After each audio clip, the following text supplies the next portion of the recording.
Hello to all students, I hope you are doing fine. Today we are going to discuss pituitary gland and its posterior lobe. As you know that posterior pituitary gland is also known as hypophysis. It has two lobes, anterior lobe and posterior lobe. Posterior lobe of the pituitary gland is also known as neurohypophysis. This is attached by the hypothalamus with the help of a stalk which is known as infundibulum. Posterior lobe of the pituitary gland does not produce any hormones, but the hormones of posterior pituitary are produced in hypothalamus and stored in the neurosecretory cells. The neurosecretory cells present in the hypothalamus, they have long axons which terminate in the posterior lobe of the pituitary.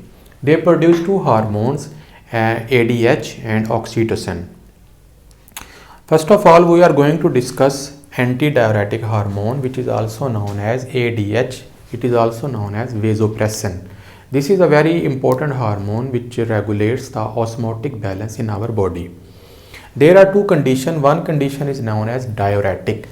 Diuretic mean stimulation of urine excretion, while antidiuretic mean decrease in urine excretion. There are two conditions in our environment. First of all, we are going in a condition known as summer. As you know, there is a lot of heat in summer and there is always deficiency of water in the body. And we are sweating a lot, and due to sweating the water is evaporating from our body. Due to evaporation of the body, there is a shortage of water in our blood. That is why our blood become concentrated and become concentrated. This concentrated blood reaches the part of the brain which is known as hypothalamus. Hypothalamus detects this concentration of the blood and then stimulate the neurosecretory cells to produce and release antidiuretic hormone. These cells produce and release antidiuretic hormone from these hormones from pituitary gland via blood vessel enter into the bloodstream.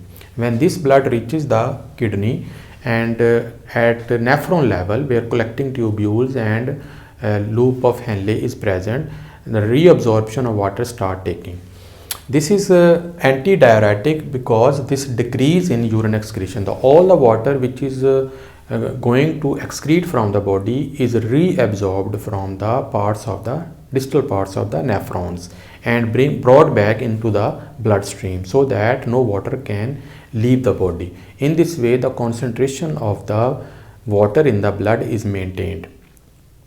While the opposite condition is in winter. As you know, there is no much heat in the winter and we do not need much water in winter, and there is always a surplus of water in our system. Whenever we drink a small amount of water, this water makes our blood dilute.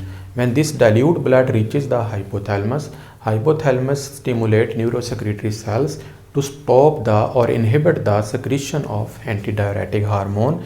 In this way, the effect of ADH is decreased on the nephrons of the kidney. So there is no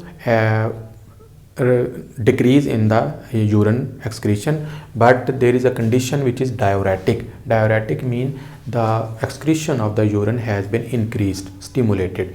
So there is a large amount of urine is produced which is very dilute and contain lot of water.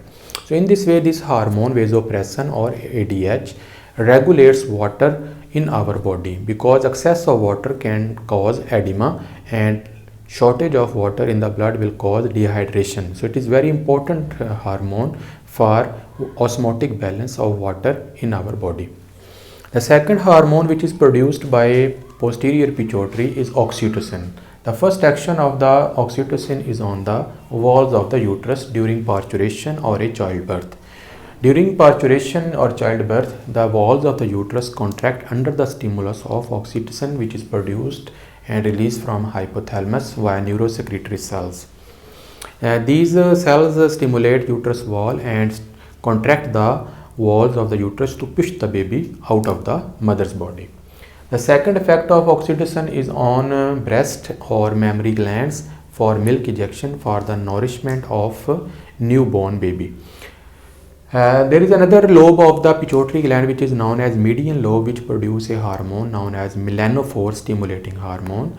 Melanophore stimulating hormone is released by a stimulus of light. In excess of light, this hormone is stimulated and there is more MSH production in the body, which causes the darkening of the skin.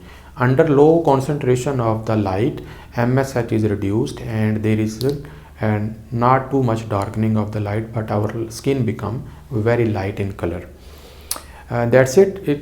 We have studied posterior lobe and its hormones. I hope you have understood it. If you do, please like it, subscribe it, share with your friends. See you in the next lecture.